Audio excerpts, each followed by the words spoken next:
So, what I'm going to talk to you about today is the considerations for combining strength training as well as skill development. So, there needs to be an actual balance between everything, right? So, we do, as SNCs, we want to get people bigger, stronger, and faster. But at the same time, we have to understand that how important the actual skill is. And I'm going to show you how strength training actually can affect skill development. So what this leads me to is the idea of motor learning. So what is motor learning? So motor learning is the fundamental aspect of human behavior involving the calibration of internal models. Now, these internal models are neural representations of the environment and the individual's own musculoskeletal dynamics to control the movements. So what does that mean? We have the individual, we have the environment, we have the task, as well as we have the movement or the skill. So what we know stays constant in learning new tasks is the task as well as the environment. And what changes is the individual, right? So this leads me to the idea of proprioception of, where are you in relation to your external environment? And at this point, when we do heavy strength training, we have exercise-induced muscle damage, right? And exercise-induced muscle damage, or DOMS in this case, can disrupt the proprioceptive information, which can lead to motor learning impairment. So what does this really mean?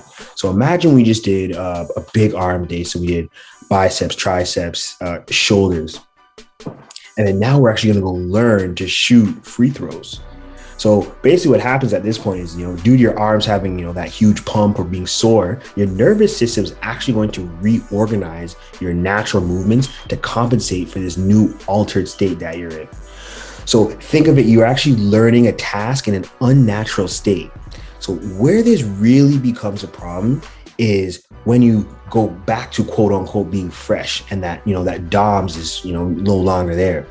What your nervous system thought was normal when you were sore is now foreign, and you're actually going to have to relearn that task. So how I like to think of it is, let's say you're walking down the stairs and you miss a step. You're like, oh, I thought it was there, but it wasn't. That's kind of similar to what happens with you have this when you have exercise-induced muscle damage and you're trying to learn that skill. It's like you think you are somewhere, but you're really not. So this is where it really becomes important to actually have the idea of your volume, intensity, and technique. As you can see, in this very simple model is, as volume goes down, technique goes up. And there's a reason for that.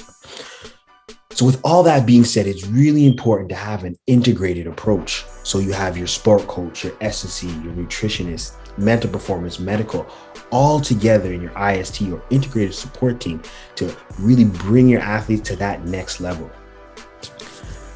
So thank you, subscribe. I hope you enjoyed. More videos to come soon. Talk soon.